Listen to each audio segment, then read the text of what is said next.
They told everyone I was a college dropout loser, while my brother was the successful doctor. But years later, I built a thriving business, and now my brother is drowning in debt while they're all begging me to help him. Hey, Reddit, I need to get this off my chest because the past few months have been absolutely insane. I'm 32 male, and I have an older brother, Jake, who's 35.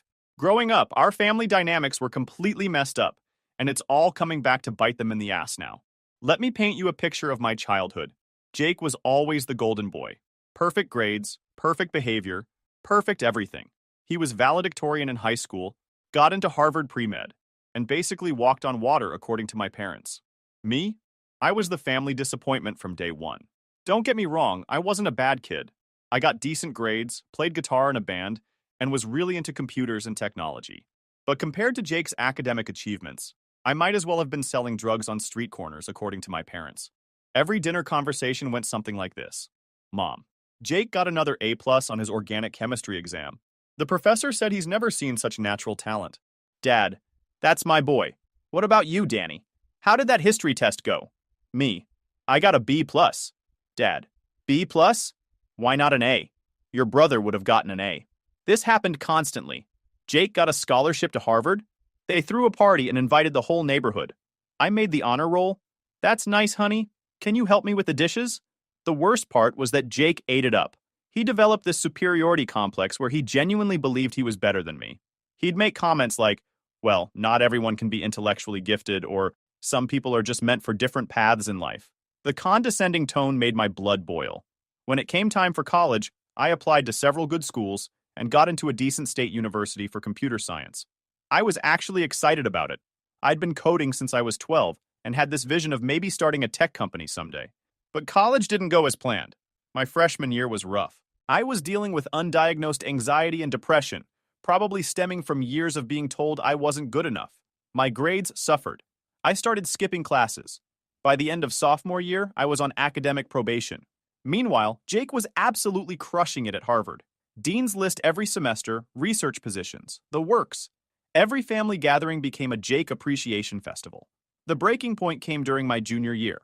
I was struggling with my mental health, barely keeping up with coursework, and feeling completely lost. I made the decision to take a semester off to get my head together and figure out what I really wanted to do. When I told my parents, you'd think I'd announced I was joining a cult. Dad, you're dropping out? Are you out of your mind? Mom, what are we going to tell people? Your brother is about to graduate Harvard with honors and you're… What? Giving up? Me. It's not giving up. It's taking time to figure things out. I'm not handling the pressure well right now.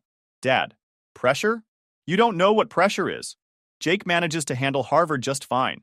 That conversation broke something in me. They weren't concerned about my mental health or well-being. They were worried about what the neighbors would think. I ended up taking that semester off, which turned into a year, which eventually became permanent. I never went back to finish my degree. Instead, I got a job at a local computer repair shop to pay rent and started teaching myself web development in my spare time. This is where things get really ugly. Instead of being supportive or even just keeping quiet about my situation, my parents decided to wage a public campaign about what a disappointment I was. At family gatherings, Jake's accomplishments were announced like he'd just won the Nobel Prize, while I was either ignored completely or mentioned with phrases like, well, Danny's figuring things out with this pained expression. But it got worse.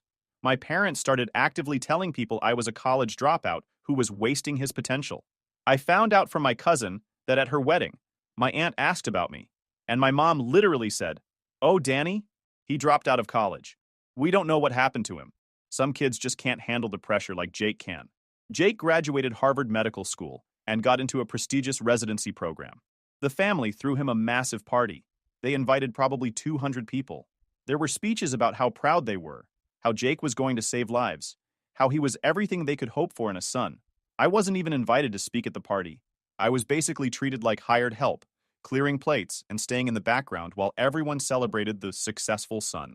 The narrative they created was crystal clear. Jake was the doctor who was going to make something of himself, and I was the dropout loser who couldn't even finish college. For a couple years after that, I was pretty much rock bottom emotionally. I was working at the computer repair shop making $12 an hour, living in a crappy studio apartment, and genuinely starting to believe maybe my family was right about me being a failure. The computer repair shop was owned by this old guy named Frank who was actually really cool. He noticed I had skills beyond just fixing hardware and started letting me handle their basic web development projects. Local businesses needed websites, and I was good at it. One day, Frank pulled me aside and said something that changed everything. Danny, you're too talented to be working for someone else. You should start your own business. The idea terrified me, but I'd hit such a low point that I figured I had nothing left to lose. I used my savings, all $3,000 of it, to buy a better computer and started freelancing web development on the side. My first client was a local restaurant that needed a website. I charged them $500 and spent probably 80 hours on it because I wanted it to be perfect. They loved it and recommended me to their friends. Slowly, very slowly, I started building a client base. Small businesses, local nonprofits, a few larger companies. I was working 16-hour days between the repair shop and my freelance work, but for the first time in years, I felt like I was actually good at something. After about a year of freelancing, I had enough clients that I could quit the repair shop and do web development full-time. Frank was sad to see me go, but proud that I was taking the leap. The first few months of full-time freelancing were scary as hell. Some months I barely made rent, but I was learning, growing, and most importantly, I was passionate about what I was doing, in a way I never was about college coursework. I started expanding beyond just websites. I learned about digital marketing, SEO, social media management, basically anything small businesses needed to succeed online.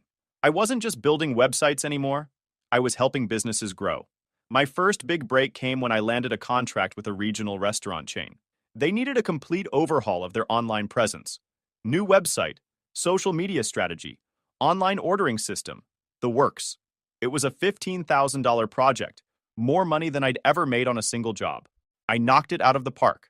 Their online orders increased by 300% in the first 3 months after launch.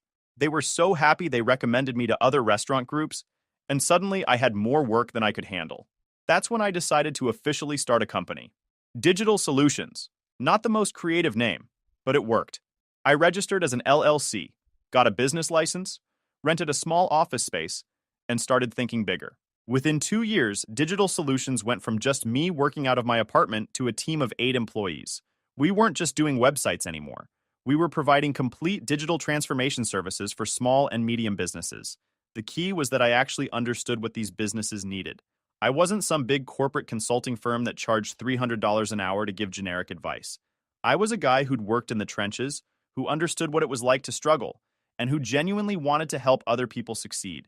We developed this reputation for being the company that could take a struggling local business and help them compete online against the big corporations. Word spread fast in the business community. By year 3, we were doing over $2 million in annual revenue. I hired a business manager, a sales team, and specialized developers for different platforms. We moved to a bigger office downtown. The crazy part is, my family had no idea any of this was happening. I'd gone low contact with them years earlier because every interaction was just them comparing me unfavorably to Jake or expressing disappointment about my life choices. I moved across town, changed my phone number, and basically disappeared from their radar. As far as they knew, I was still the college dropout working at a computer repair shop. They never asked, so I never told them. While I was building my business, Jake was having his own journey through the medical world. He finished his residency and got a position at a prestigious hospital. From the outside, everything looked perfect, but I started hearing things through the family grapevine. Apparently, being a doctor wasn't quite the gold mine everyone thought it would be. Jake had massive student loans, over $300,000 from undergrad and medical school. His residency barely paid anything, and even as an attending physician, the loan payments were crushing him. More problematically, Jake had developed some expensive tastes during his time as the family golden boy. He bought a house he couldn't really afford, a BMW, expensive clothes, frequent vacations. He was living like he was making big money before he actually was. He also got married to another doctor, Sarah, who had her own set of loans and expensive preferences. They had a wedding that cost more than most people's annual salary. I heard from my cousin that Jake was actually struggling financially, despite having this prestigious job everyone was so impressed by. Turns out, lots of doctors are house poor and dealing with debt well into their 30s and 40s. But my parents still talked about him like he was Warren Buffett. Jake's doing so well at the hospital. Jake and Sarah bought such a beautiful house. They had no idea he was financing this lifestyle with credit cards and home equity loans. Then COVID hit, and everything changed. For Jake's hospital, it meant budget cuts, reduced elective procedures, and actually pay cuts for the physicians. Jake went from making $200,000 to making $150,000 basically overnight, while all his expenses stayed the same. For my business, it was initially terrifying, but ultimately transformative. Suddenly, every business in the world needed to figure out how to operate online. Restaurants needed delivery platforms. Retail stores needed e-commerce sites. Service businesses needed virtual consultation tools. We were uniquely positioned to help with all of this. While other businesses were struggling, we were hiring more staff to keep up with demand. 2020 ended up being our best year ever. We did $4.5 million in revenue. I bought a house, not some massive McMansion, but a nice place in a good neighborhood that I could actually afford. I drove a reliable Toyota, saved money, and reinvested profits back into the business. The universe has a funny way of forcing confrontations, and mine came at my cousin's wedding in late 2021. It was the first family event I'd attended in probably 3 years. I almost didn't go, but I'd always been close with this cousin, and didn't want to miss her big day. I figured I could fly under the radar, congratulate her, and leave early. That plan lasted about 20 minutes. I was at the bar getting a drink when I heard my mom's voice behind me. "Oh, that's my younger son, Danny. He's had some struggles. Dropped out of college, you know. Been working at some computer repair shop for years now. We keep hoping he'll get his life together like his brother Jake." I turned around and saw she was talking to some family friends I didn't recognize. The look of pity on their faces made my blood boil. "Actually, Mom," I said, stepping into the conversation, "I haven't worked at a repair shop in over 4 years." She looked startled to see me. "Oh, Danny! I didn't see you there." "Well, what are you doing now?" "I run a digital marketing company. We did about $4.5 million in revenue last year." The silence was deafening. My mom's friends looked confused, like they couldn't reconcile this information with what they'd just been told. "Don't exaggerate, Danny," my mom said with that familiar dismissive tone. "It's nice that you have a little business, but it's not a little business, Mom. I have 12 employees, an office downtown, and we're expanding into 3 new markets this year." That's when Jake appeared, drink in hand, with that same condescending smile I remembered from childhood. "Danny, good to see you, little brother. Mom was just telling everyone about your computer fixing job. That's nice that you're keeping busy." I looked at him, really looked at him. He looked tired, stressed. His suit was nice, but I could tell it wasn't new. He'd gained weight and had bags under his eyes. "I don't fix computers anymore, Jake. Haven't for years. I run a successful business." He laughed. "Come on, Danny. You don't need to embellish. We're family." That's when something snapped in me. 4 years of building something from nothing, of proving myself, of success that my family refused to acknowledge because it didn't fit their narrative. "You want specifics, Jake?" Last month, my company had $400,000 in revenue. This year, I'm projecting to clear about $800,000 in personal income after taxes. I own my house outright, no mortgage. My business has 0 debt and 6 months of operating expenses in the bank. How are your student loans going? Jake's face went white. The people around us had gone quiet. "I heard you're still paying off med school. What's that monthly payment again? 3 grand? 4? Must be tough with the hospital budget cuts."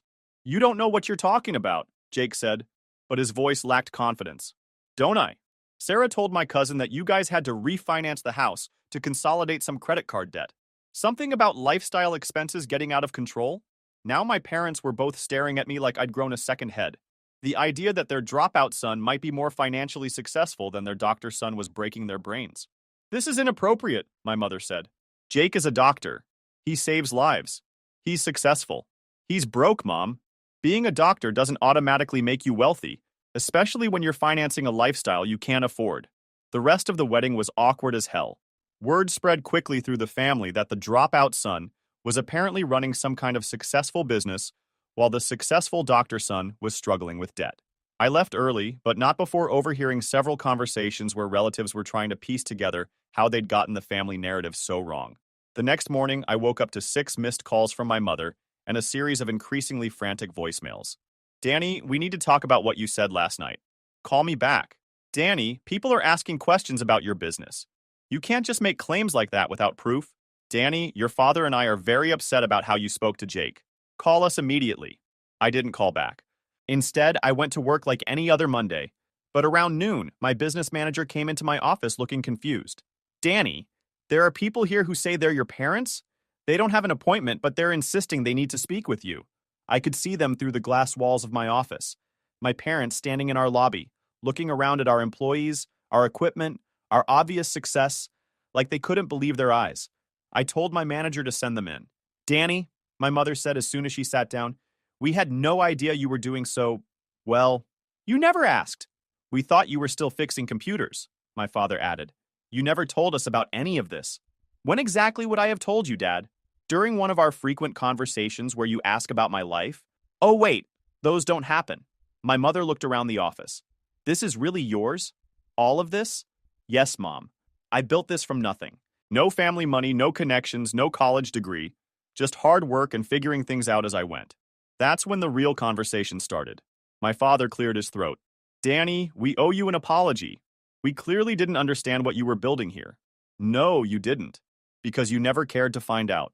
You were so busy being embarrassed by my existence that you never once asked what I was actually doing with my life. My mother started crying. We were just worried about you. When you dropped out of college, we thought you were throwing your life away. So your solution was to tell everyone in the family that I was a failure? To make sure I knew at every family gathering that I was the disappointment? We never said you were a failure, my father protested.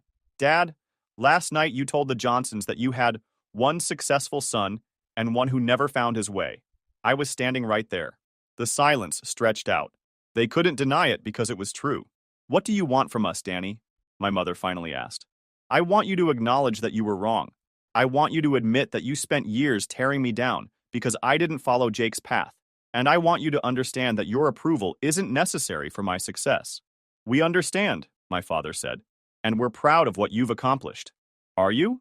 Or are you just embarrassed that you've been telling people for 4 years that I'm a loser when I'm actually more successful than your golden boy? That hit home. My mother winced. Jake is still successful, she said defensively. He's a doctor. He helps people. Jake is $400,000 in debt and living paycheck to paycheck despite making $150,000 a year. That's not success, Mom. That's financial disaster with good PR. Over the next few months, the truth about Jake's situation became impossible to hide. The family finally started paying attention to what was actually happening in his life, instead of just celebrating his job title. It turned out Jake and Sarah were in serious financial trouble. Between student loans, the overpriced house, credit card debt, and their expensive lifestyle, they were barely keeping their heads above water. The pandemic had hit Jake's income, but it had also hit Sarah's. She was in private practice and lost a lot of patients during lockdowns. Their combined income dropped by almost $80,000 in 2020, but their expenses stayed the same. They'd been robbing Peter to pay Paul for months, using credit cards to pay mortgage, taking cash advances to make student loan payments, refinancing everything they could. Then Sarah got pregnant, which should have been good news but instead sent them into full panic mode. They couldn't afford the medical bills. Maternity leave would cut her income further, and they had no savings for baby expenses. I heard all this through my cousin, who heard it from Jake's mother-in-law, who was apparently helping them avoid foreclosure by lending them money. In March 2022, I got a call from Jake. We hadn't spoken directly since the wedding disaster. Danny, we need to talk. His voice sounded different. Tired, defeated, none of the arrogance I was used to. What's up, Jake? Look, I'm not good at this, but I need help. Financial help. I let that hang in the air for a moment. What kind of help? Sarah and I are in trouble. Real trouble. We might lose the house. I know you're doing well with your business, and I was hoping maybe you could loan us some money to get us back on our feet. The irony was overwhelming. The golden boy, the successful doctor, the one who was supposedly so much better than me, was calling to ask for money from the college dropout. How much money, Jake? 50,000 would save the house. Maybe 75 to get us really stable again. I was quiet for a long time, thinking, Jake, do you remember what you said to me when I dropped out of college? Danny, that was years ago. I was young and stupid. You said some people just aren't cut out for academic achievement. You said not everyone can handle pressure. You said maybe I'd be happier doing something simpler. I know, and I'm sorry about that. I was wrong. You were wrong. But it wasn't just that one conversation, was it? It was years of condescension. Years of making sure I knew you thought you were better than me. Years of standing by while Mom and Dad treated me like a family embarrassment. What do you want me to say, Danny? I was an arrogant asshole. I'm sorry. But right now I need help. What you need, Jake, is to learn how to manage money. You make $150,000 a year. There's no reason you should be broke except that you've been living like you make $300,000. That's easy for you to say. You don't have student loans. You're right, I don't. Because I didn't go to medical school. Because I took a different path. The path you all spent years mocking me for taking. About a week after Jake's call, my mother called and asked me to come to a family dinner. She said Jake and Sarah would be there, and they wanted to talk to me about something important. I almost said no, but curiosity got the better of me. When I arrived, the atmosphere was tense. Jake and Sarah looked like they hadn't slept in weeks. My parents kept exchanging worried glances.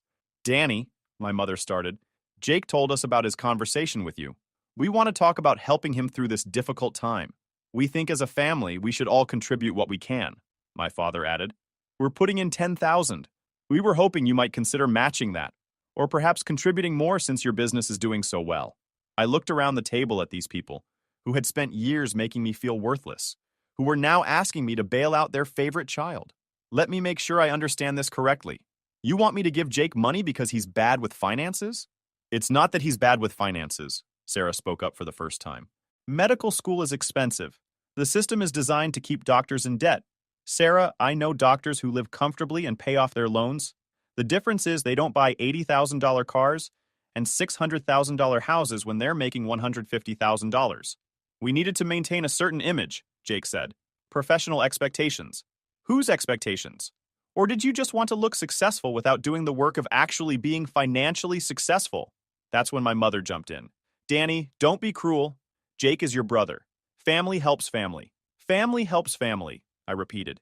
Where was that energy when I was struggling? When I was working 16-hour days to build my business? When I was eating ramen for dinner because I was reinvesting every penny into equipment and marketing? That's different, my father said. You chose that path. And Jake chose his path too. He chose to go to expensive schools, take out massive loans, and then live beyond his means. Those were all choices. Sarah started crying, which I think was supposed to make me feel guilty, but I'd learned to recognize emotional manipulation from dealing with difficult clients. Danny, please, Jake said. I know we haven't always gotten along, but I'm begging you. We're going to lose everything. What exactly are you going to lose, Jake? The house you couldn't afford? The car payments that are strangling your budget? Maybe losing those things is exactly what you need. We have a baby coming, Sarah sobbed. How can you be so heartless? I'm not heartless. I'm practical. You're bringing a child into a financially unstable situation because you refuse to live within your means. That's not my fault. My parents looked horrified that I wasn't immediately opening my checkbook. Danny, my mother said, we raised you better than this. You have the money to help your brother. Why won't you? Because, Mom, giving Jake money doesn't solve his problem. It just enables him to continue making bad choices. He needs to learn to budget, to live below his means, to make responsible financial decisions. A bailout prevents him from learning those lessons. So you're going to let your brother lose his house out of principle? My father asked. I'm going to let my brother experience the natural consequences of his choices, the same way you all let me experience the consequences of mine when I was struggling. That's when the real anger came out. This is revenge, isn't it? Jake said. You're punishing me because you're jealous of my education and my career. I laughed. Actually laughed. Jealous? Jake, I make more money than you do. I have zero debt while you're drowning in it. I own my house. You're about to lose yours. I have 6 months of business expenses saved up. You can't make it through 1 month without a paycheck. What exactly would I be jealous of? My education, my degree, the respect that comes with being a doctor. Respect? Jake, respect is earned. And you lost mine years ago when you decided I was beneath you because I didn't follow your path. I stood up to leave, but then turned back to the table. You know what? I'll make you an offer, Jake. Not a loan, not a gift, but a job. They all looked surprised. Come work for me. I'll pay you $60,000 a year to start, which is probably more than you can afford to pay yourself right now. You can learn business operations, maybe eventually work up to managing some of our accounts. But you'd have to actually work. Take direction and acknowledge that despite your fancy degree, you have things to learn. Jake's face went red. Work for you? I'm a doctor. You're a doctor who can't pay his bills. I'm offering you a chance to earn steady money while you figure out your finances. I'm not going to work for my little brother. Then you're going to lose your house. I headed toward the door, then stopped one more time. For the record, this isn't about revenge. This is about finally setting appropriate boundaries with people who treated me like garbage for years and now want something from me. If Jake wants help, he can earn it. Just like I had to earn everything I have. After I left, apparently all hell broke loose. My cousin called me later that night to fill me in on what happened after I left. Jake had a complete meltdown. He started screaming about how unfair it was that the college dropout was now in a position to look down on him. He said it was backwards and wrong, that I had more money than him despite his education and hard work. Sarah joined in, crying about how they were going to be humiliated if they lost their house, and how it wasn't fair that I could help them, but was choosing not to. My parents apparently tried to calm them down and suggested maybe they should consider my job offer, which made Jake even angrier. I didn't spend 8 years in school to work for Danny, he reportedly said. I'm a doctor. I save lives. He makes websites. My mother tried to point out that my website business was apparently quite successful, which led to Jake accusing her of taking Danny's side and storming out with Sarah. Over the next few months, Jake and Sarah's situation continued to deteriorate. They couldn't make their mortgage payments and went into foreclosure. They had to sell the BMW and downsize to a used Honda. They moved into a rental apartment that cost half what their mortgage payment had been. Jake's pride took a massive hit. He'd spent years being the family success story, and now he was the cautionary tale about lifestyle inflation and poor financial planning. My parents finally started to understand that having a prestigious job doesn't automatically equal financial success. They also started to realize that they'd been wrong about me for years. The family dynamic completely shifted. At gatherings, people started asking me about business and entrepreneurship instead of tiptoeing around my failure to launch. Jake, meanwhile, became the one people worried about and whispered about. In June 2022, I got a letter in the mail from Jake. An actual handwritten letter.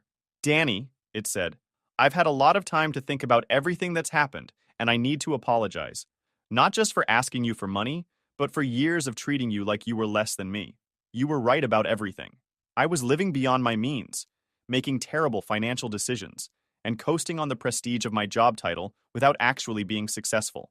Meanwhile, you built something real from nothing, and I was too arrogant to see it. I'm working on getting my finances in order. Sarah and I are in counseling, both marriage and financial. We're learning to live within our means and make better choices. I don't expect your forgiveness, and I'm not asking for money. I just wanted you to know that I finally understand how wrong I was, and how much I underestimated you.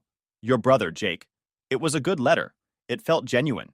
But it was also about 5 years too late. These days, my business is doing better than ever. We're up to 15 employees and projected to hit $6 million in revenue this year. I'm considering opening a second location in a nearby city. Jake and Sarah are slowly getting their act together. They're living in that small apartment. Jake took on some part-time telehealth work to bring in extra money, and they're actually making progress on their debt. The baby is healthy and beautiful, and they seem to be learning how to be responsible adults. My parents have completely changed their tune about me. Now I'm the successful entrepreneur son, and Jake is the one they worry about. The narrative has completely flipped, which is honestly kind of funny. Jake and I don't have much of a relationship, but it's not actively hostile anymore. We're polite at family gatherings, and he's stopped being condescending. Progress, I guess. Update 1. It's been a few months since my original post, and the holidays brought some new drama that I thought you'd find interesting. Thanksgiving was at my parents' house, and for the first time in years, I actually wanted to go.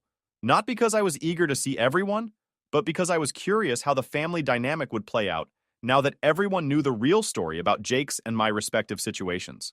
The dinner conversation was surreal. Instead of the usual Jake worship fest, people kept asking me about my business. My uncle wanted to know about digital marketing for his accounting firm. My cousin asked about website costs for her boutique. Jake sat quietly through most of it, occasionally answering questions about work, but clearly uncomfortable with not being the center of attention. Sarah looked exhausted. Having a baby while dealing with financial stress is no joke.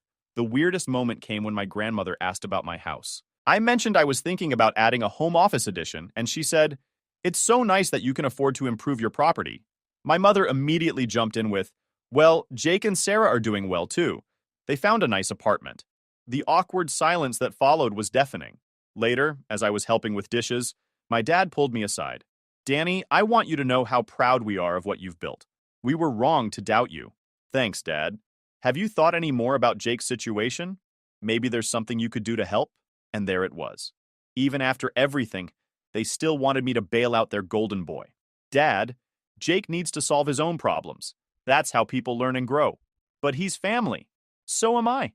And when I was struggling, the family advice was to figure it out myself. I did. Now it's Jake's turn." Update 2. I heard through the family grapevine that Jake finally took a second job. He's doing telehealth consultations in the evenings and weekends, which is adding about $30,000 to his annual income. More importantly, he and Sarah seem to have finally gotten serious about budgeting.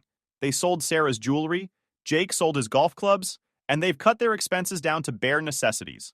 My cousin told me Jake actually asked her for advice about budgeting apps and debt consolidation strategies.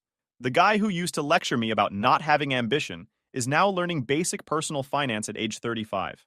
Part of me feels vindicated, but mostly I just feel sad that it took almost losing everything for him to develop some humility and basic life skills. Update 3. In February, I got an unexpected call from Sarah. Jake didn't know she was calling, but she wanted to talk to me about something. We met for coffee, and she looked completely different from the entitled doctor's wife I remembered. More tired, but also more real somehow. Danny, I need to ask you something, and I hope you'll hear me out. Okay, I know you offered Jake a job last year, and he was too proud to take it, but I was wondering, would you consider hiring me? I was surprised. What kind of work are you thinking about? I don't know, anything. I have organizational skills, I can learn new software, I'm willing to start at the bottom. We need the income, and I'm tired of pretending we don't. It was the first honest conversation I'd had with anyone from Jake's side of the family in years. What does Jake think about this? He doesn't know I'm here. He'd probably be embarrassed. But I'm past caring about embarrassment. We have a baby, we have debt, and we need steady income. I ended up hiring Sarah part-time to help with administrative work. She's actually really good at it. Detail-oriented, professional, and grateful for the opportunity in a way that Jake never would have been. Jake was indeed embarrassed when he found out, but he couldn't argue with the extra $1,500 a month it brought in.